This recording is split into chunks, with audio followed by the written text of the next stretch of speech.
teman saya yang menawarkan awalnya harga 1 juta. Kurang dari 1 tahun bertambahnya hampir 300%. Hari Senin sampai Kamis naik. Hari Kamis sore malam turun. Negara tinggal memilih apakah mau mengikuti perubahan zaman atau mau menentang perubahan zaman. Kalau misalnya menentang perubahan zaman, di mana di satu sisi banyak user yang memainkan, akan kacau dong. Bu Sri Mulyani, Pak Jokowi pun udah menyampaikan tolong pelajari yang namanya cryptocurrency. Kayaknya mereka main juga ya. Oh, banyak bro.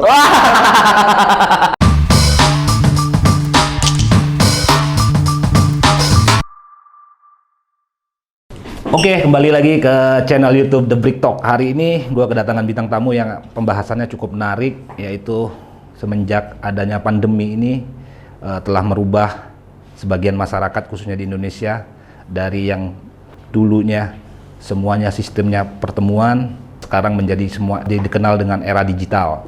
Nah, termasuk salah satunya adalah investasi di bidang digital. Nah, hari ini gue kedatangan bintang tamu, teman gua, salah satu praktisi yang menggeluti di bidang digital dan pelaku pemain investasi di bidang digital ya, khususnya adalah kripto dan Bitcoin. Halo Kang Wildan, gimana kabarnya? Gimana? Udah lama banget kita nggak ketemu ya. Kang, hari ini jadi Kang Wildan ini salah satu yang menginvestasikan hartanya di bidang digital khususnya kripto dan Bitcoin ya Kang. Jadi kripto itu adalah Bitcoin. Bitcoin ya. Banyak orang gitu kan, atau masyarakatnya gitu kan, ambroentesis ingin tahu apa sih kripto, Bitcoin. Jadi Bitcoin itu adalah cryptocurrency. Cryptocurrency. Gitu. Apa sih kripto itu? Kalau bicara cryptocurrency gitu kan, kita bahasa umum aja kan. Iya. Bahwa pertama orang akan menilai bahwa cryptocurrency inilah uang digital. Uang digital. Tapi terkadang saya juga berpikir bahwa yang punya value, yang punya nilai bisa dijadikan sebagai alat tukar. Oke. Atau menjadi bahan investasi. Contoh emas. Oke. Kalau pandangan saya gitu kan, cryptocurrency atau Bitcoin itu sama dengan emas. Kalau emas itu di dunia nyata kelihatan bentuknya, Yes. Tapi kalau Bitcoin salah satu cryptocurrency, kenapa saya bilang salah satu? Karena awalnya Bitcoin, sekarang banyak, gitu kan. Nah, jadi dulu awalnya memang muncul, ya kan memang kita tahu lah dari 2010, sebelum 2010 juga udah lagi booming juga namanya kan Bitcoin kan. Bitcoin Di beberapa negara juga udah dilarang tuh. ya, Ada ya sekarang mulai lunak lah ya beberapa negara mengakomodir lah dari Bitcoin sendiri. jadi dasarnya apa? Yang namanya digital susah untuk dipalsukan. Uang ada uang palsu, bro. Betul. Tapi kalau namanya digital sangat sulit gitu kan, apalagi menggunakan teknologi blockchain gitu kan, yang akhirnya bahwa Bitcoin ini dinilai sebagai logam mulianya di digital atau di dunia internet. Sehingga apa? Ini ketika Satoshi Nakamoto menciptakan Bitcoin, pro kontra. Itu Satoshi Nakamoto siapa tuh Kang? Ya penemunya atau mencetuskan bahwa dia membuat di dunia internet, di sistem blockchain peer to peer, Yes. ada koin namanya Bitcoin untuk sebagai alat tukar. Oke. Bahkan menjadi sebuah sejarah kan, Yes. di Amerika di sana sekian box pizza, kalau nggak salah 100 box pizza dibayar dengan 1 Bitcoin. Jadi luar biasa, hari ini Bitcoin 546 juta. Satu Bitcoin. Lebih dari 1,5 miliar satu Iya. koin. Satu koin Iya. ya. Tapi yang namanya digital pasti ada pro kontranya. Yes. Itulah asiknya terkait dengan dunia digital gitu kan. Apapun pro kontra ketika dilihat konsepnya adil, konsepnya baik, Terbuka ya. terbuka. Iya. Sistem Transparan. semua transparan, semuanya terbuka, yang akhirnya Bitcoin sekarang diterima hampir di semua Negara. Walaupun per awalnya juga ditentang di semua negara, hampir semua negara. Hampir semua negara gitu kan. Kenapa semua negara? Rata-rata yang menentang yang nggak paham. Oke. Udah paham jatuh cinta dong. Apalagi kalau dapat untung ya. Kenapa? Karena itu tadi ibarat nyimpen emas. Hari ini emas harga anggap 500.000. Tahun depan 1 juta. Tahun depan lagi akan naik terus gitu kan. Tapi kalau emas kan fisiknya dipegang. Masih dipegang. Fisik ya? Iya. Fisik dalam bentuk fisik benar-benar Iya, fisiknya kan? iya. Kalaupun Bitcoin dipegang, tapi dipegangnya di handphone. Oke. Handphone dipegang. Kenapa? Karena digitalisasi sama seperti ATM kita. Itu just hanya kartu aja. Tapi dalam kartu itu ada nilainya. Nah sekarang di dunia digital, kalau saya bilang kita bukan lagi kolonial, tapi di masa milenial. Kenapa di masa milenial kita perlu tahu bahwa ada sesuatu hal yang menarik untuk kita pelajari. Kenapa? Memiliki kripto, lakukan untuk investasi kah? Gitu, untuk alat tukar atau Trading. di mining, tapi pada dasarnya ketika kita menggunakan cryptocurrency, bagaimana menggunakan manajemen money yang baik, sehingga apa? Yang namanya punya nilai kita manage dengan baik akan menghasilkan tanpa batas. Gitu. Tapi kalau main di kripto sendiri sejak tahun berapa tuh Kak? Kalau saya 2013 ketika saya menerima informasi kalau Bitcoin ini bisa punya nilai dan bisa bertambah gitu kan nilainya tahun 2013. 2013 ya? Ya, Itu satu Bitcoin masih berapa itu? 3 jutaan. Wih, cuannya banyak banget ya? Ketika itu pun ketika punya teman gitu kan saya awal punya itu beli 280 koin. 280 koin? Iya. Wow. Nah, kenapa saya berpikir waktu itu membeli itu? Karena teman saya yang menawarkan awalnya harga 1 juta.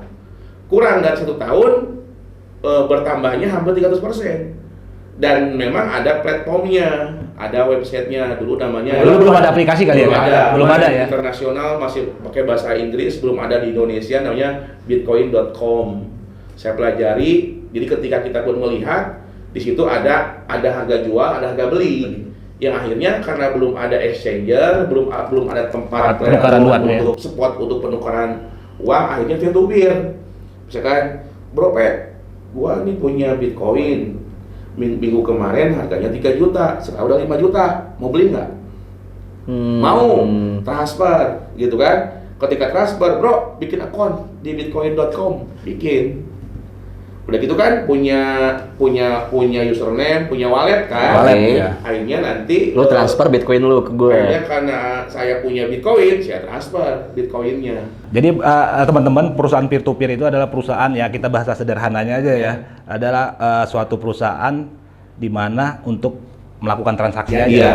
Kalau saya yang punya perusahaan Bitcoinnya Iya. Akang mau transfer ke saya, Iya. dia harus melalui perusahaan peer to peer yang hampir sama dengan e-money lah. Iya, betul. Ya, bahasa sederhananya. Betul. Jadi menggunakan tempat untuk alat tukar. Alat tukarnya. Berarti Tempat nyimpan dan tempat alat tukar jual beli Oke. bisa ada. Jadi dulu tuh kita cari pembeli secara manual berarti dulu itu. Iya.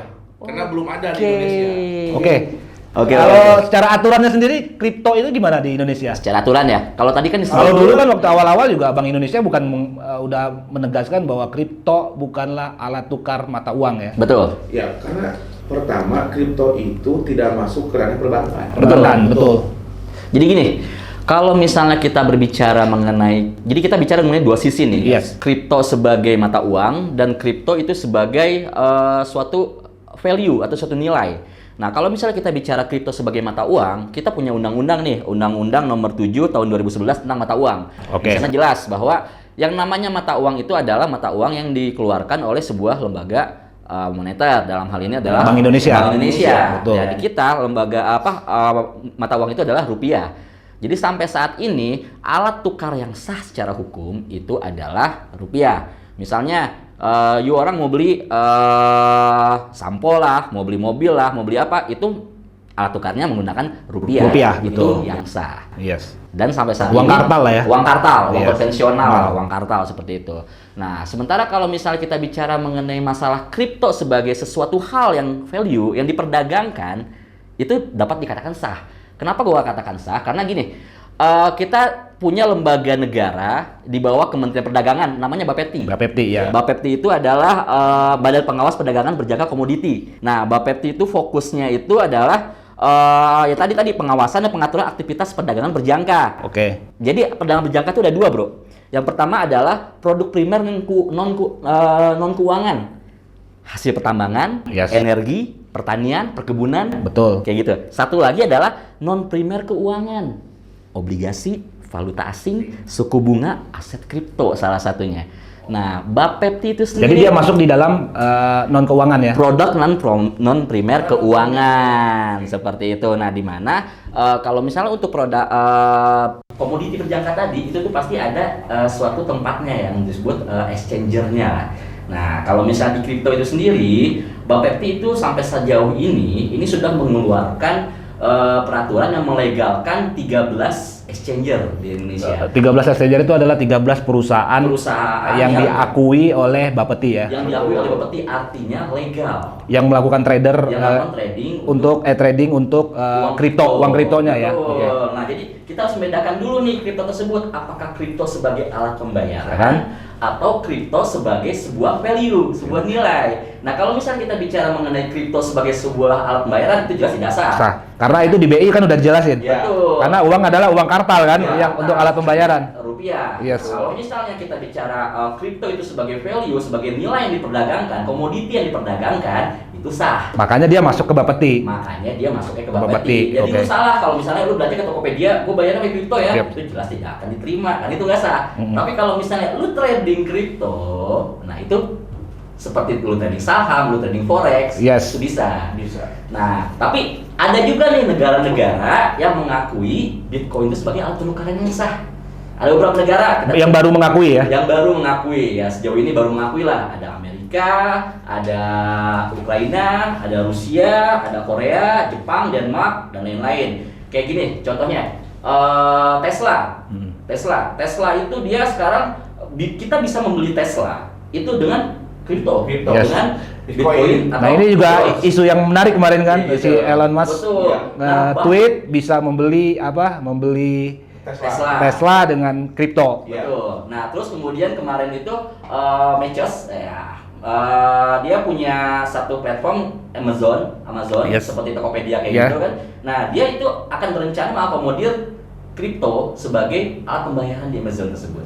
Kalau kita ngomong bahasa sederhana aja lah, kalau orang mau berinvestasi itu pasti ini kan uang digital. Iya. Pengen pasti bertanya underlying-nya apa sih? Oke. Kalau emas udah jelas, underlying-nya ada, Iya. emas barangnya ada gitu. Iya. Nah kalau kripto sendiri gimana tuh Kang? Karena kripto itu konsepnya supply and demand.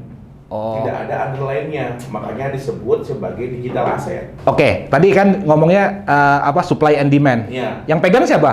Yang pegang adalah contoh kita bicara Bitcoin. Ya, Satoshi Nakamoto pencetusnya. yes. Gitu kan. Kenapa kripto itu tidak bisa intervensi negara, intervensi siapapun nggak bisa? Bisa. Oke. Kenapa? Tidak diketahui. Sehingga kita itu hanya dengan menggunakan sistem blockchain dengan exchanger yang sudah ada bahwa ada Kang, sorry, biar teman-teman juga tahu blockchain itu apa tuh? Bisa tolong dijelasin Blockchain ya? itu adalah salah satu tempat gitu kan yang sifatnya itu terbuka. Terbuka dalam artian bentuk informasi apapun terbuka. Contoh saya kirim ke Akang, Yes. kirim ke Bob Patrick. Yes. Bob Patrick kirim ke 1000 orang. Yes. Tercatat, terdata, terlihat. Ada historinya ya? Ada historinya. Siapapun bisa buka? Siapapun bisa buka. Oh, berarti Itu ada transparansi lah ya? sangat transparan, sangat transparan. Makanya di dunia digital orang ingin trust ya gunakan sistem blockchain. Blockchain. Oh, Makanya oke. sekarang kan ada blockchain manajemen, ada Oke. blockchain apapun yang sistemnya sudah menggunakan sistem blockchain, Oke. gitu kan. Nah, kalau bicara terkait dengan Bitcoin, cryptocurrency, seru gitu kan. Yes. Kenapa seru? Ketika bicara Elon Musk nge-tweet 2 hari yang lalu itu Bitcoin 400 juta. 400 juta. Oke. Sekarang udah 500 juta. Kenapa? Karena itu tadi kita pemilik kripto harus cerdas, harus paham fundamental koinnya seperti apa. Karena awalnya juga saya lah berinvestasi untuk menyimpan koin kripto. Karena saya pun menyimpan Ethereum, menyimpan BTC atau Bitcoin. Setelah saya paham, akhirnya saya pun mencoba trade, jual beli. Berarti Akang ini bisa dikatakan sebenarnya trader ya? Investasi. Atau dua-duanya? Dua-duanya. Dan memang di setiap exchanger itu menyiapkan jual beli. Oh. Karena kan perdagangan. Yes. Saya jual, saya beli. Makanya saya ketika Oscar Darmawan menciptakan Indodax di Indonesia, Indodax namanya, koin saya disimpan di Indodax dan memang udah terdaftar di Bapepti. Ada juga Indodax adalah salah satu perusahaan yang terdaftar dari 13 perusahaan Iya, yang di Bapepti ada tadi Indodax. ya. dan toko kripto. Toko kripto. Nah, toko kripto ini adalah anaknya perusahaan Binance atau exchanger Binance. Binance terbesar di dunia, Indodax terbesar di Asia Pasifik, milik anak bangsa, milik Oscar Darmawan, itu terbesar di Asia Pasifik loh bro. Indodax gitu kan, dan penggunanya udah di atas 2 juta orang gitu kan sekarang. Nah, konsep kripto adalah ketika saya simpan bang, cukup saya simpan. Ketika harga naik, saya jual. Harga turun, saya beli. Berarti Akang termasuk orang yang mengikuti pasar juga ya? Setiap menit, setiap detik kali ya? Kalau dulu tiktokan gitu kan, orang bilang Kalau ada bukan tiktokan yang joget-joget, bukan. Iya kan? Tiktokan jual beli, tiktokan jual beli, saya jual, saya beli, saya jual, saya beli gitu kan. Itu gimana melihat dari siklusnya, budayanya. Yes. Kadang-kadang kalau pemain kripto ya, atau orang yang misalkan menggunakan kripto di Indodax, hari Senin sampai Kamis naik, hari Kamis sore malam turun. Kenapa tuh? Karena apa? Orang Indonesia weekend dijual koin. Nah ini juga Butuh duit.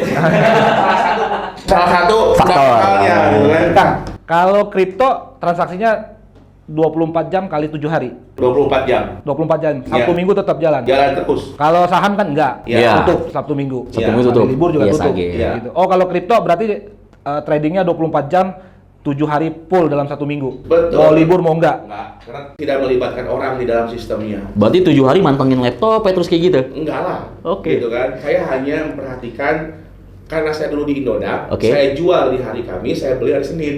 Rumus simpelnya Ini- seperti itu. iya. Ini sebenarnya trik ya. Apa Trik. boleh Seminggu sekali. lah. Nah, kalau Akang sendiri cara bermainnya gimana tuh, Kang? Cara bermainnya, Iya. pertama saya buka akun di Indodax, Oke. saya beli koin di sana. Setelah itu saya pilih koin yang saya suka, yang kira-kira koin ini punya masa depan. Karena Punya masa depan. ya karena gini, koin itu harus punya visi misi. Contoh, Oke. kenapa Bitcoin bisa nilainya sampai 500 juta saat ini dan sempat mau mencapai 1 miliar? Karena memiliki visi, memiliki masa depan.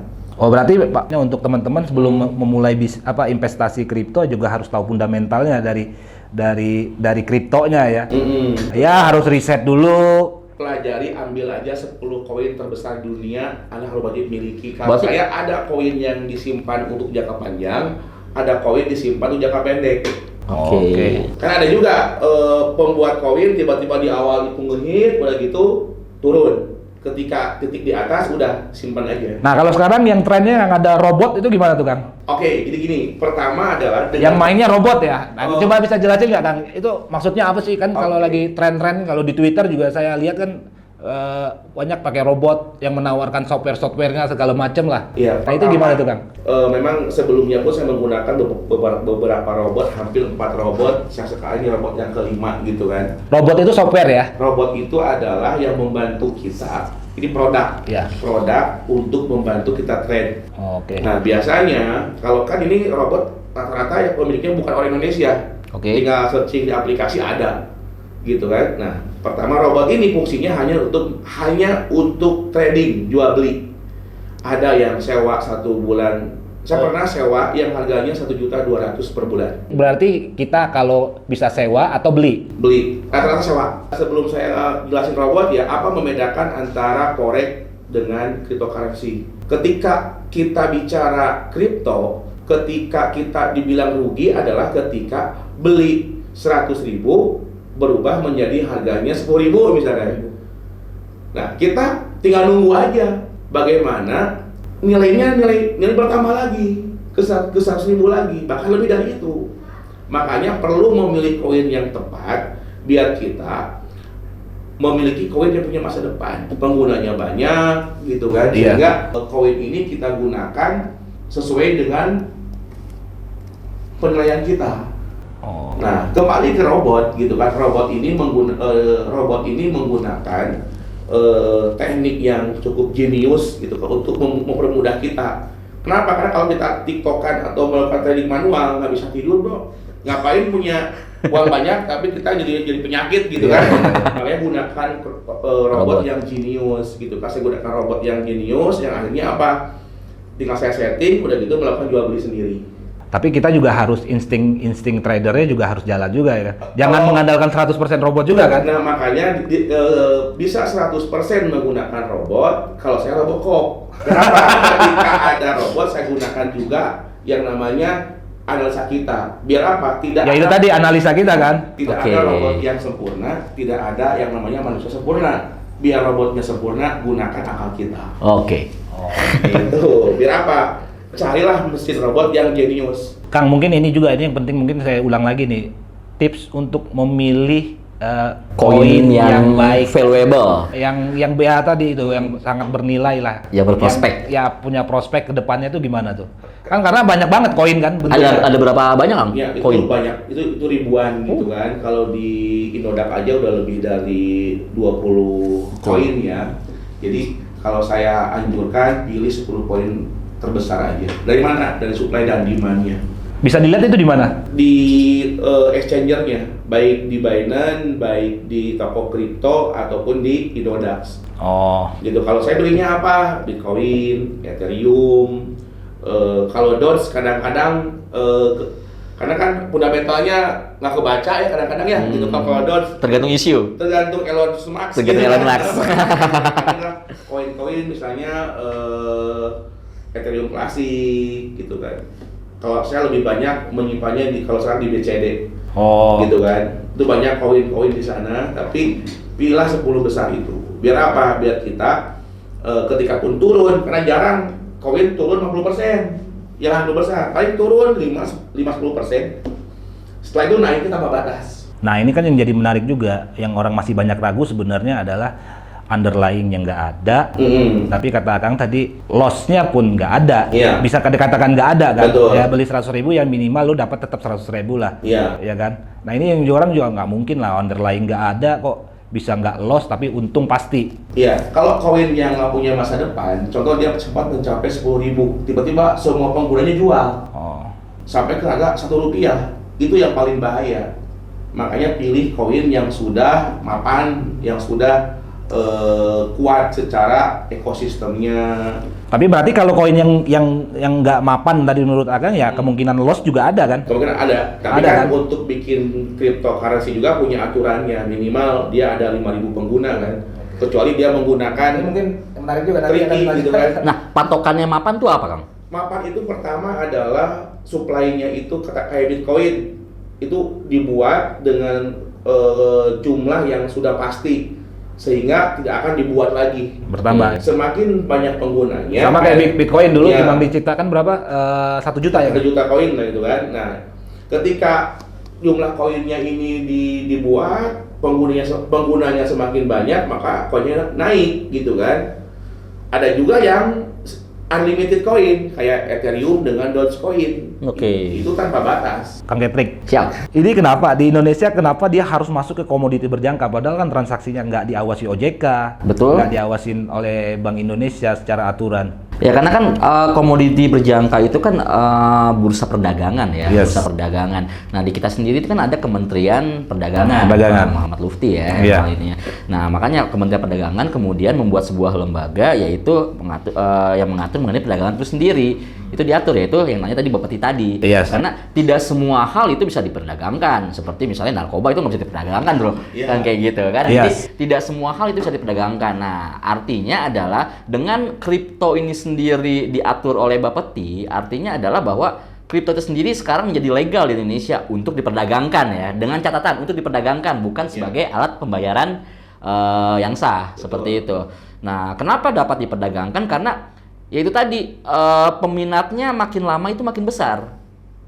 Nah, sekarang kan negara tinggal memilih apakah mau mengikuti perubahan zaman atau mau menentang perubahan zaman. Kalau misalnya menentang perubahan zaman, di mana di satu sisi banyak user yang memainkan, akan kacau dong. Yes. Ya lebih baik diatur saja dengan batasan-batasan tertentu. Makanya kemudian Bapeti melihat perkembangan bahwa kripto ini sendiri makin banyak penggunanya di Indonesia, dirasa perlu dibuat aturan nih. Aturannya apa? Yaitu salah satunya Bapeti mengeluarkan mata uang kripto yang bisa dipermainkan di Indonesia. Ada beberapa, diantaranya kurang lebih kalau nggak salah ada 700 ya yang bisa diperdagangkan di Indonesia tuh kalau kurang Dari lebih. 13 perusahaan tadi ya? Enggak, kalau 13 perusahaan tadi itu kan hanya sebagai exchanger. Oh, exchanger-nya ya? Exchanger. Oke. Exchanger tuh alat Pengganti P2P tadi kali ya? Iya. Betul. Kan dulu kan sebelum diakomodir di Indonesia dia pakai P2P kan? Iya. Karena dia udah diakomodasi di Indonesia dengan peraturan Bapeti, Iya, ya Betul. dia langsung Betul. Jadi ada exchanger Exchanger-nya. negara. Oke. Betul. Jadi kan kalau dulu kan kayak tahu Kang Wildan, kalau misalnya gue mau jual Bitcoin nih, gue cari nih orang, halo siapa yang mau jual, siapa yang mau beli kayak gitu Iya. kan. Nah kalau ya sekarang- bahasa sederhananya peer-to-peer itu cuma perantaranya lah, perantara untuk transaksinya. Betul. Nah, Walaupun kita punya kesibukan, saya profesi pengacara, tapi saya suka dengan teknologi. Kenapa? Karena saya nggak mau punah. Daripada saya jadi kolonial, lebih baik jadi milenial, ikuti perkembangan Zaman, oke. Kalau itu sepakat kan? Dulu Uber berkembang di Amerika, masuk Indonesia pro kontra. Sekarang apapun yang kita butuhkan dengan menggunakan handphone terbantu. Bayangkan masa pandemi tidak ada yang namanya Digital. digital. Semua serba digital kan? Iya, semua serba digital, dengan handphone nggak akan kelaparan. Handphone sekarang bisa manggil makanan. Mungkin di Indonesia ini juga Kang, ini karena masih awam juga untuk Iya. masyarakat pada umumnya ya. Iya. Ya mungkin masyarakat tertentu termasuk Akang ya udah paham jadi Iya. nggak kaget lagi. Iya. Karena Akang kan jauh sebelumnya sebenarnya sebelum ada di Indonesia juga udah Iya. investasi di bidang ini kan. Iya, Nah harapan Akang ke depannya apa nih kalau sebagai investor lah ya, Iya. investasi di bidang digital currency ini? oke, karena ini sifatnya supply and demand. Yes. Semakin rakyat Indonesia semakin menggunakan, maka keuntungan bagi kita semuanya, maka nilainya akan semakin bertambah, gitu kan. Nah, dalam artian harapan besar saya adalah pemerintah kan sudah mengeluarkan yang namanya izin. Izin. Alhamdulillah. Dulu belum. Belum. Bu Sri Mulyani, Pak Jokowi pun udah menyampaikan tolong pelajari yang namanya cryptocurrency. kayaknya mereka main juga ya. Oh, banyak bro. Pasti banyak lah. Pasti banyak lah. Biar tidak, kan satu disimpan sayang. Kalau Iya. punya satu ingin bertambah 1000, trading manual atau gunakan secara robot. Kebanyakan investasi adalah uang kita dititip di perusahaan. Yes, Oke. betul. Dititip di teman. Kalau nggak nih, uang di wallet sendiri, di handphone sendiri, trading sendiri. Keuntungan untuk diri sendiri. Akhirnya apa? Apalagi sekarang udah dipermudah pakai aplikasi, semua Ya, serba aplikasi. semua serba aplikasi yang akhirnya apa? Waktunya kita tidak tergantung kepada, maaf yang broker ya, maaf. Jangan tergantung sama broker. Tergantunglah pada diri sendiri. Bagaimana kita bisa menggunakan trade masing-masing gitu kan? Dengan menggunakan robot, dengan nanti kita bisa bantu dimentori bagaimana mempelajari robotnya. Tapi gini Kang, pasti semua investasi termasuk kripto, apapun investasi, mau saham, mau forex, Iya. palas, Risk. pasti ada kelebihan dan ada kekurangan. Yes. Biasanya kan kalau investasi yang keuntungannya besar, pasti resikonya juga besar. Iya. Resiko loss ya, Iya. resiko untung besar itu udah pastilah pasar. Nah, menurut Akang sendiri dari kripto itu apa tuh kelebihan dan kekurangannya? Kelebihannya adalah pertama, semuanya sistemnya blockchain. Oke. Kalaupun handphonenya hilang gitu kan, yang penting kita tahu password handphone, password email, kita bisa memperbaiki, membuka semuanya. Kalau misalkan sekarang bicara terkait dengan perbankan juga sama, yang penting jangan lupa password, jangan lupa password email, nomor Pin telepon. ATM. Karena ketika kita withdraw, semua verifikasi ke handphone, verifikasi email, verifikasi password. Bahkan kita udah masukin password, verifikasi lagi ke handphone dan ke email. Selalu seperti itu untuk keamanan kita. Belum lagi yang lain-lainnya. Jadi ketika kita bicara kripto adalah apa sih keuntungan dengan kita menggunakan kripto? Hanya kripto yang bisa melakukan keuntungan dengan percepatan. Kalau bicara emas, ya emas itu pun bisa digunakan sebagai investasi anti inflasi. Inflasi, yes. Bagi saya ya, kripto pun anti inflasi. Gitu kan. Makanya konsepnya di dunia digital ini adalah bagaimana kita ikuti percepatan.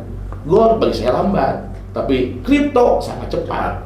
Gitu kan. Tapi kalau Bapak Ibu mau pegang emas atau kripto, pegang dua-duanya. Gitu kan. Nanti kita simpan di logam mulia, simpan juga di kripto, lakukan trade. Tapi ingat, jangan salah pilih Koin. koin. Ibarat emas, jangan pilih emas yang 18 karat, tapi yang 24. pilihnya 24 karat, sama gitu kan. Terakhir nih Kang, ke Ya. Kang Petek dulu. Nah, kalau dari secara aturan mungkin apa nih, ada yang perlu diperbaiki nggak dari, kan sebenarnya Bapeti udah keluarin juga Oke. tentang kripto, khusus kripto ya. Iya. Nah, yang kedepannya kemungkinan apa nih yang mungkin bisa Kalau saya lihat sih seperti ini. untuk memperkuat lah ya, memperkuat aturan. Betul. Pasti ya semua aturan pasti ya nanti akan berkembang mengikuti apa dinamika yang terjadi di lapangan. Betul. Kalau menurut saya sih mungkin yang dinamika yang akan berkembang di lapangan itu adalah mengenai masalah perusahaan manajemen investasi yang mengatur mengenai masalah Bitcoin, karena semakin banyak penggemar Bitcoin itu kan saat ini yang ada itu hanya 13 ya? exchanger, Ya, exchanger, oke. Tapi untuk manajemen investasi yang bermain di sana saat ini belum ada. Nah, tapi melihat pengguna yang makin banyak, otomatis kan yang namanya ada pasar pasti akan ada orang yang melihat peluang dong. Nah, karena ini baru-baru nih Amerika ini sudah ada 2 bank yang melakukan manajemen investasi terhadap kripto, yaitu ada Bank JP Morgan dan Bank of America. Nah, melihat tren ke sana ini pasti kedepannya juga pasti Amerika tuh passion lah ya, Iya. passion dalam keuangan. Semua orang ya. akan mengacu ke sana Betul, lah. ketika Amerika melakukan tersebut pasti semua akan mengacu ke sana. Nah, Indonesia harus mempersiapkan tersebut. Indonesia harus mempersiapkan, jangan sampai kemudian ada manajemen investasi yang mengatasnamakan kripto yang ujung-ujungnya akan melakukan penipuan. Penipuan, oke. Betul, jangan sampai seperti itu. Oh, secara aturan sendiri belum ada ya? Sampai saat untuk ini manajemen belum ada. investasi ya? Sampai saat ini belum ada. Yang ada adalah hanya exchangernya Exchangernya, saja. ya. Tapi untuk MI-nya, manajemen investasinya itu belum ada. Karena kan kalau manajemen investasi itu kan di bawah OJK ya. Yes. Di bawah OJK. Kalau misalnya exchanger, trader itu di bawah Bapepti. Bapepti ya. Nah, kayak gitu. Ini tuh sebuah perubahan zaman yang kita nggak bisa hindari. Kalau zaman dulu kita perdagangan tuh menggunakan barter. Yes. Lo mau beli singkong ditukar sama kepala kerbau, Ya. misalnya seperti Yes, itu. yes. Nah, kemudian berkembang kepada uang kartal atau uang konvensional. Dan sekarang kita nggak akan pernah tahu Yes. apakah ini akan berkembang pada uang digital seperti apa. Nah, yang jadi pertanyaan adalah apakah kita hanya mau janji sebatas penonton atau kita ikut menikmati di sana. Mungkin harapannya Kang Patrick tadi aturan mengenai manajemen investasi ya. Betul, orang yang Kalau ada berarti mengelolanya- pun sekarang ilegal sebenarnya. Kalau yang Ilegal. mengataskan namakan manajemen Karena investasi belum di bidang belum kripto ya. belum ada aturannya aturannya. ya. Hanya Seperti itu. exchangernya aja ya. Betul, dan itu kan berpotensi terhadap penipuan-penipuan nanti. Oke. Seperti itu sih. Terakhir Kang, Oke. menurut Akang apa nih ke depannya tentang kripto? Oke. Untuk masyarakat, teman-teman The Brick Talk lah khususnya ya. Pertama adalah dengan BrickTalk pun saya ingin mengajak yuk belajar masa depan, karena saya hampir selama 1 tahun ini memberikan edukasi, mengajak masyarakat untuk belajar lebih jauh di dunia digital. Kenapa? Karena berpikir adalah masa depan itu semua rahasia, sehingga saya harus menciptakan aset saya yang untuk masa depan. Bagaimana saya menyimpan kripto untuk anak cucu saya, gitu kan? Kenapa? Karena tidak bisa dipalsukan. Berikutnya lagi adalah saya ingin membuat sebuah kelas, sebuah pelatihan-pelatihan untuk lebih jauh mengenal dunia digital, terutama cryptocurrency. Makanya dari kemarin kita belajar, biasanya bro pilih koin nih manualan, kasihan gitu kan. Setelah saya menemukan robot yang jenius, akhirnya apa? Saya menemukan sebuah keyakinan bahwa walaupun saat ini PPKM dengan segala kesulitannya untuk beraktivitas, maka kita juga yakin dengan kita mempelajari dunia kripto, lakukan trade dengan menggunakan robot, maka kita akan mendapatkan cuan-cuan yang luar biasa. Oke, thank you Kang. Kalau dari gua sih, gua sebenarnya memang belum investasi di bidang ini. Iya. Kalau gua salah satunya yang belum gua yakin adalah karena nggak ada underlying-nya. Tapi nggak apa-apa, nanti kita ngobrol Iya. setelah ini Kang ya. Siap, aman. Oke, sebelum ditutup, jangan lupa like, comment, subscribe, dan share ke teman-teman. See you. See you.